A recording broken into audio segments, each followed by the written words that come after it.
कैसे एक चाय वाला आज देश का प्रधानमंत्री है। कैसे एक आरएसएस के स्वयंसेवक ने देश के प्रधानमंत्री पद तक का सफर तय किया। क्यों एक समय इस व्यक्ति को रामकृष्ण मिशन ने दीक्षा देने से मना कर दिया था। कैसे यह व्यक्ति आज आजाद भारत में जवाहरलाल नेहरू और इंदिरा गांधी के बाद इतना लोकप्रिय प्रधानमंत्री बन गया। कैसे दंगों के आरोपों ने इस आदमी की जिंदगी को बदल के रख दिया था और कैसे आज ये व्यक्ति वर्ल्ड के one of the strongest leader की पोजीशन पे है।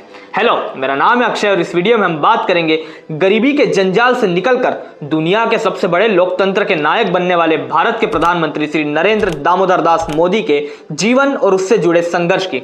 इस वीडियो में आगे बढ़ने से पहले अगर अभी तक आपने इस चैनल को सब्सक्राइब नहीं किया है तो जल्दी से सब्सक्राइब कर ले। अपने मन में एक लक्ष्य लिए, मंजिल अपनी प्रत्यक्ष लिए, हम तोड़ रहे हैं जंजीरें, हम बदल रहे हैं तस्वीरें। ये लाइनें जिस शख्सियत की हम बात कर रहे हैं उनके जीवन पर बिल्कुल सटीक बैठती है। तो दिन था 17 सितंबर 1950 का, जिस दिन नरेंद्र मोदी ने गुजरात के मेहसाणा डिस्ट्रिक्ट के वडनगर गांव में जन्म लिया। उनकी मां का नाम था हीराबेन मोदी और पिता का नाम था दामोदर दास मूलचंद मोदी। हीराबेन मोदी और पिता दामोदर दास मूलचंद मोदी के कुल 6 बच्चे थे और नरेंद्र मोदी इन 6 भाई बहनों में तीसरे नंबर पर थे। वे बताते कि बचपन में उनके पिताजी वडनगर रेलवे स्टेशन पर चाय का एक छोटा सा स्टॉल लगाया करते थे और मोदी जी इस स्टॉल पर अपने पिताजी की मदद किया करते थे। यहाँ वो ट्रेन के डिब्बे में जाकर चाय बेचा करते थे। हालांकि उस समय शायद ही किसी ने सोचा होगा कि चाय बेचने वाला व्यक्ति एक दिन भारत का प्रधानमंत्री बनेगा। उनके पिताजी चाय बेचते थे तो वहीं दूसरी तरफ उनकी माँ घर चलाने के लिए दूसरों के घरों में काम किया करती थी। नरेंद्र मोदी जी की स्कूलिंग वडनगर में ही हुई थी।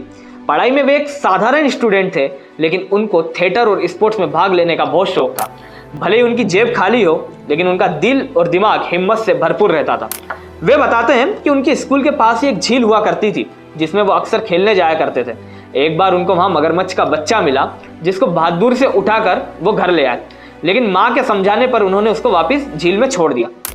हालांकि इस बात में कितनी सच्चाई है वो तो नरेंद्र मोदी ही जान सकते हैं या बता सकते हैं। वो ये भी बताते हैं कि बचपन में ही वे स्वामी विवेकानंद से बहुत ज्यादा इंस्पायर्ड थे। वो अक्सर फ्री टाइम में उनकी किताबों को पढ़ा करते थे। स्वामी विवेकानंद की किताबों के अलावा उनको इतिहास पढ़ने का भी बहुत शौक था। देश के इतिहास को जानने के लिए वो लाइब्रेरी जाकर कई कई साल पुराने न्यूज़पेपर मांगकर पढ़ा करते थे। इन सब के बीच उनके बचपन में एक बड़ा मोड़ तब आया जब उनकी उम्र 8 साल थी, क्योंकि इसी समय वो अपने हिंदी के टीचर चंद्रकांत दवे से इंस्पायर होकर आरएसएस की शाखा में जाने लगे। एक दिन वडनगर की एक शाखा में लक्ष्मण राव इनामदार, जिनको सब वकील साहब कहते थे, वो आरएसएस के लोगों को संबोधित करने आए। उनके शब्दों से नरेंद्र मोदी बहुत इंस्पायर हुए।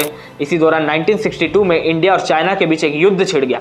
इस वार में भारत की हार ने मोदी जी को झकझोर दिया। इसके चलते उनका देश के प्रति प्रेम और भी ज्यादा इंटेंसिफाई हो गया। इसके बाद उन्होंने सेना में भर्ती होने का सपना देखा, लेकिन पैसों की तंगी के कारण वो आर्मी स्कूल नहीं जा पाए। इसके बाद उन्होंने एनसीसी ज्वाइन करने की ठानी, लेकिन एनसीसी के हिसाब से उनकी कद काठी फिट नहीं बैठ रही थी। लेकिन जब उनके कमिटमेंट को देखते हुए उनके फिजिकल टेस्ट लिए गए तो उन सब में उन्होंने बाजी मार ली। इसी दौरान लगभग 13 साल की उम्र में उनकी शादी तय कर दी गई और महज 17 साल की उम्र में उनकी यशोदाबेन चमन लाल के साथ शादी तय कर दी गई। इस बीच उन्होंने देश के जवानों को भी खूब सेवा की। 1965 के इंडो पाक वार के दौरान सैनिकों के साथ उनका लगाव और भी ज्यादा बढ़ गया। इसी ने उनके मन में देश के प्रति और ज्यादा प्रेम जगा दिया। इसके बाद वो अपना ज्यादा समय लाइब्रेरी में किताबों के बीच बिताने लगे। वो अपने देश के लिए कुछ कर दिखाना चाहते थे। साथ ही वो घर से बाहर निकलकर जीवन का सही अर्थ भी खोजना चाहते थे। उनका मानना था कि घर परिवार में उलझकर वो ये सब नहीं कर पाएंगे, इसलिए शादी के कुछ ही समय बाद उन्होंने घर से दूर जाने का फैसला किया। फिर 1967 में उन्होंने बहुत छोटी सी उम्र में ही अपना पारिवारिक जीवन त्याग दिया।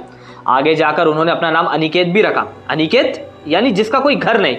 खैर, घर से निकलकर वो सबसे पहले अपने आदर्श स्वामी विवेकानंद की दीक्षा लेने दीक्षा मठ पहुंचे, लेकिन वहां उनको दीक्षा नहीं दी गई क्योंकि रामकृष्ण मिशन का सन्यासी बनने के लिए उनका ग्रेजुएट होना जरूरी था। लेकिन मोदी जी इसके लिए एलिजिबल नहीं थे। वहां के लोगों ने उनको समझाया कि अभी उनकी उम्र अपने परिवार के साथ रहकर उनकी सेवा करने की है।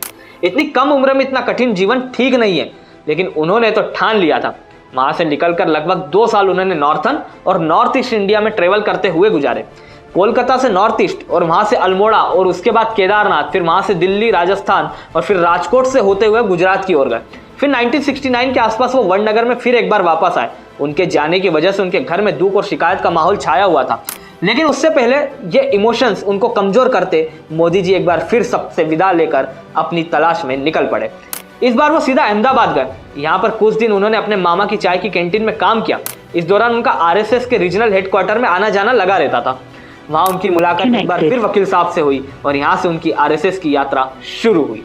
वकील साहब की नजर नरेंद्र मोदी पर पड़ी तो उन्होंने उनमें खूब सारी खूबियां नोट की। वकील साहब उनसे बहुत ज़्यादा प्रभावित थे, इसलिए अहमदाबाद पहुंचकर वकील साहब ने आरएसएस के गुजरात हेडक्वार्टर में मोदी जी के रहने के सभी अरेंजमेंट्स करवा दिए। फिर 1971 में महज 18 साल की उम्र में ही उन्होंने आरएसएस को ज्वाइन कर लिया और यहाँ उन्होंने आरएसएस के प्रचारक के रूप में काम करना शुरू कर दिया। अब वो अपना पूरा समय आरएसएस के कामों में ही बिताने लगे। इस समय उन्होंने गुजरात के कोने कोने में अलग अलग विषयों पर काम किया, जिसकी वजह से उनको लोगों के दुख और दर्द की समझ बहुत अच्छे से होने लगी। आरएसएस में भी मेहमानों को जगाने से लेकर उनकी चाय नाश्ते और ऑफिस की साफ सफाई तक ये सारे काम उन्हीं के जिम्मे रहता था। इस दौरान मोदी जी ने अपनी पढ़ाई बीच में ही छोड़ दी थी। यही बात जब वकील साहब को पता चली तो उन्होंने मोदी जी को अपनी पढ़ाई पूरी करने के लिए भी प्रोत्साहित किया। कहा जाता है कि वकील साहब का मोदी जी की पर्सनालिटी को निखारने में बहुत बड़ा योगदान है। वो बताते हैं कि उन्होंने काफी लंबा वक्त वकील साहब के साथ ही बिताया। उन्होंने कभी लंबे समय तक मोदी जी का मार्गदर्शन भी किया और यही आगे चलकर मोदी जी के सलाहकार भी बने। ऐसे ही जब 1975 में देश में इमरजेंसी लगी तब आरएसएस जैसी संस्थाओं को बैन कर दिया गया। उस समय आरएसएस ने मोदी जी को इमरजेंसी का विरोध करने की अहम जिम्मेदारी सौंपी।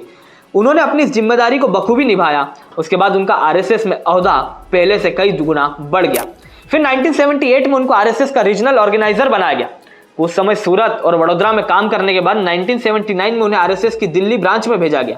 दिल्ली से कुछ समय बाद एक बार फिर वो गुजरात वापस लौटे। इस दौरान उन्होंने एक बुक भी लिखी थी जिसका नाम था संघर्ष मां गुजरात। इस बुक में उन्होंने गुजरात की पॉलिटिक्स और सोसाइटी को बहुत गहराई से डिस्कस किया। इसी बीच वकील साहब की सलाह पर 1980 में उन्होंने गुजरात यूनिवर्सिटी से पॉलिटिकल साइंस में अपना ग्रेजुएशन भी खत्म किया और फिर 1985 में आरएसएस ने उनकी कमिटमेंट और हार्ड वर्क को देखते हुए उनको भारतीय जनता पार्टी यानी बीजेपी को सौंप दिया। फिर 1987 में उन्होंने भारतीय जनता पार्टी को ज्वाइन किया। 1980 के दशक में जब मोदी गुजरात की भाजपा इकाई में शामिल हुए तो माना गया कि पार्टी को संघ के प्रभाव का सीधा फायदा होगा। वे वर्ष 1988 में भारतीय जनता पार्टी की गुजरात इकाई के महासचिव बनाए गए। इस दौरान पार्टी के सीनियर लीडर्स मोदी जी के काम से खासे प्रभावित हुए और 1990 में उनको बीजेपी की नेशनल इलेक्शन कमेटी में इलेक्ट किया गया।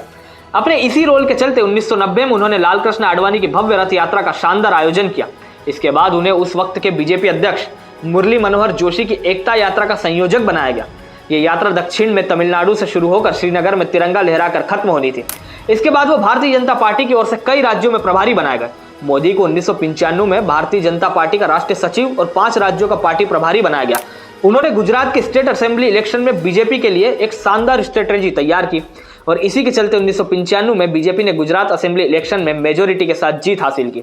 अपने इस कंट्रीब्यूशन के कारण मोदी जी 1998 में पार्टी के संगठन महामंत्री बन गए। इस पद पर वो अक्टूबर 2001 तक रहे।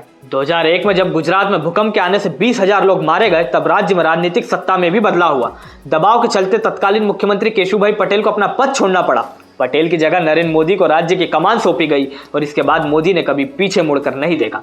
और फिर मोदी के सत्ता संभालने के लगभग 5 महीने बाद ही गोधरा रेल हादसा हुआ जिसमें कई हिंदू कार सेवक मारे गए। इसके ठीक बाद फरवरी 2002 में ही गुजरात में मुसलमानों के खिलाफ दंगे भड़क उठे। इन दंगों में सरकार के मुताबिक 1000 से ज्यादा और ब्रिटिश उच्चायोग की एक स्वतंत्र समिति के अनुसार लगभग 2000 लोग मारे गए। इनमें ज्यादातर मुसलमान थे। इन दंगों में धूमिल हुई छवि के बावजूद वर्ष 2002 में हुए विधानसभा चुनाव में भी मोदी की जीत हुई। उन पर आरोप यह भी लगा कि वो चाहते तो दंगे रोक सकते थे, लेकिन उन्होंने ऐसा नहीं किया। जब तत्कालीन प्रधानमंत्री अटल बिहारी वाजपेयी ने गुजरात का दौरा किया तो उन्होंने उन्हें राजधर्म निभाने की सलाह दी, जिसे वाजपेयी की नाराजगी के संकेत के रूप में देखा गया। जब भारतीय जनता पार्टी में उन्हें पद से हटाने की बात उठी तो उन्हें तत्कालीन उप प्रधानमंत्री लाल कृष्ण आडवाणी और उनके खेमे की ओर से समर्थन मिला और वे पद पर बने रहे। गुजरात में हुए दंगों की बात कई देशों में उठी और मोदी को अमेरिका जाने का वीजा नहीं मिला। ब्रिटेन ने भी 10 साल तक उनसे अपने रिश्ते तोड़ रखे। मोदी पर आरोप लगते रहे, लेकिन राज्य की राजनीति पर उनकी पकड़ लगातार मजबूत होती गई। मोदी के खिलाफ दंगों से संबंधित कोई आरोप किसी कोर्ट में सिद्ध नहीं हुए। हालांकि खुद मोदी ने भी कभी दंगों को लेकर न तो कोई अफसोस जताया और न ही किसी तरह की माफी मांगी है। खास बात यह है कि दंगों के चंद महीनों के बाद ही जब दिसंबर 2002 के विधानसभा चुनाव में मोदी ने जीत दर्ज की थी तो उन्हें सबसे ज्यादा फायदा उन इलाकों में हुआ था जो दंगों से सबसे ज्यादा प्रभावित थे। इसके बाद 3 कॉन्जिक्यूटिव टर्म्स के लिए वो सीएम के पद पर नियुक्त होते रहे। सीएम के पद पर उन्होंने गुजरात की इकोनॉमी, एग्रीकल्चर और टेक्नोलॉजिकल डेवलपमेंट को बहुत तेजी से बूस्ट किया। हालांकि गुजरात हमेशा से इंडिया के डेवलप्ड स्टेट में से एक रहा, लेकिन मोदी जी के आने के बाद इस स्टेट के डेवलपमेंट में 4 चांद लग गए। नरेंद्र मोदी काम करना जानते हैं और सबसे बड़ी बात यह है कि उस काम की पूरी कीमत वसूल करना भी उन्हें बखूबी आता है। गुजरातियों को उसकी अस्मिता से जोड़ने की बात हो या फिर विकास को महिमा मंडित करने की बात, वह हर कला में माहिर है। आंकड़ों की बात करें तो 2001 से 2010 तक गुजरात ने 10.9% का ग्रोथ रेट अचीव किया, जो उस समय देश के बाकी स्टेट्स में सबसे ज्यादा था। इस दौरान उन्होंने स्टेट में करप्शन कम करने के लिए भी बहुत काम किया। नरेंद्र मोदी तकनीक का इस्तेमाल भी बखूबी करते हैं। अगर आज फेसबुक और ट्विटर पर देखें तो सबसे ज्यादा उनके फॉलोअर्स मिल जाएंगे। इंटरनेट पर पॉपुलर नेताओं की सूची में वो अव्वल है। हालांकि वर्ष 2008 में जब मोदी ने टाटा को नैनो कार संयंत्र खोलने के लिए आमंत्रित किया, तब तक गुजरात बिजली सड़क के मामले में काफी विकसित हो चुका था। वर्ष 2008 में मोदी ने टाटा को नैनो कार संयंत्र खोलने के लिए जब आमंत्रित किया था, तो देश के धनी और विकसित राज्यों में गुजरात की गिनती होने लगी थी। मोदी ने अधिक से अधिक निवेश को राज्य में आमंत्रित किया। गुजरात के डेवलपमेंट मॉडल को देखकर उनका नाम पूरे देश में चमचमाने लगा। इस दौरान वो बीजेपी के नहीं बल्कि पूरे देश में एक स्ट्रांग लीडर के रूप में सामने आए। वर्ष 2012 तक मोदी का बीजेपी में कद इतना बड़ा हो गया था कि उन्हें पार्टी के पीएम उम्मीदवार के रूप में देखा जाने लगा। 2014 में बतौर बीजेपी के प्रधानमंत्री पद के उम्मीदवार उन्होंने वाराणसी से अपना पहला लोकसभा चुनाव लड़ा। 2014 के लोकसभा चुनाव में उनको रिकॉर्ड ब्रेकिंग विक्ट्री हाथ लगी। लेकिन एक बात यह भी है कि जब से उन्होंने अपनी पॉलिटिकल लाइफ में कामयाबी हासिल करना शुरू की, उनका परिवार सत्ता के गलियारों से हमेशा दूर रहा। 2014 हो या 2019, दोनों ही बार प्रधानमंत्री पद के शपथ ग्रहण समारोह में उनके परिवार का कोई भी व्यक्ति नजर नहीं आया, क्योंकि वो ऐसा कहते हैं कि पूरा देश ही मेरा परिवार है और उनका सब कुछ देशवासियों का है। और शायद इसी कारण नरेंद्र मोदी पर लोगों का इतना विश्वास है, जिस वजह से 2014 और 2019 में देश की जनता ने उन्हें वोट्स के मामले में पूरी दुनिया में सबसे ज्यादा वोट देकर उनको विजयी बनाया है। कहने वाले तो ये भी कह रहे हैं कि ये सारे रिकॉर्ड 2024 के इलेक्शन में टूटने वाले हैं। हालांकि उनका पिछले 8 साल का कार्यकाल भी देखें तो उन्होंने डीमोनेटाइजेशन, सर्जिकल स्ट्राइक, आर्टिकल 370 को हटाना हो या ट्रिपल तलाक जैसे कई सारे फैसले देश हित में किए। जिन मुद्दों के हल के बारे में सोचना भी नामुमकिन सा लगता था, ऐसे कई मुद्दे उन्होंने हल किए। और इसलिए आज केवल इंडिया ही नहीं बल्कि पूरी दुनिया के बड़े बड़े लीडर्स मोदी जी के साथ एक ऐसी इक्वेशन शेयर करते हैं जो शायद ही इंडिया के किसी और प्रधानमंत्री के साथ कभी किसी ने शेयर की हो। यहाँ गौर करने वाली बात यह है कि प्रधानमंत्री मोदी जी की चाय की दुकान से लेकर प्रधानमंत्री बनने तक का सफर लोगों में खास उम्मीद जगाता है। मोदी जी की कहानी लोगों में डेमोक्रेसी के प्रति एक खास उम्मीद जगाती है। लोगों को उनमें एक ऐसा आदमी दिखता है जो उनके दर्द और दुख समझता है। और इसलिए आज जब वक्त में पीछे मुड़कर देखा जाता है तो हमें पीएम मोदी के बचपन की कहानियों से ही सफलता के बीज नजर आते हैं। युवा नरेंद्र की कहानियां और किस्से दिखाते हैं कि वो बचपन में कितने मेहनती और साहसी थे। उनकी कहानियां बताती है कि पीएम मोदी की किस्मत में बचपन से ही महान बनना लिखा हुआ था। आज ये प्रधानमंत्री मोदी ही है जिन्होंने भारत को ग्लोबल स्टेज पर एक इमर्जिंग सुपर पावर का दर्जा दिलाया है, जो आज ये हर भारतवासी के लिए गर्व की बात है। दोस्तों, आपको ये वीडियो कैसा लगा कमेंट में जरूर बताइए। अगर ये वीडियो आपको पसंद आया है तो इसे लाइक करें और ज्यादा से ज्यादा शेयर करें। और अगर अभी तक आपने इस चैनल को सब्सक्राइब नहीं किया है तो सब्सक्राइब कर लें और नए वीडियोस के नोटिफिकेशंस के लिए बेल आइकन को प्रेस कर लें। एक नए वीडियो के साथ आप सभी से जल्द मुलाकात होगी। धन्यवाद। जय हिंद।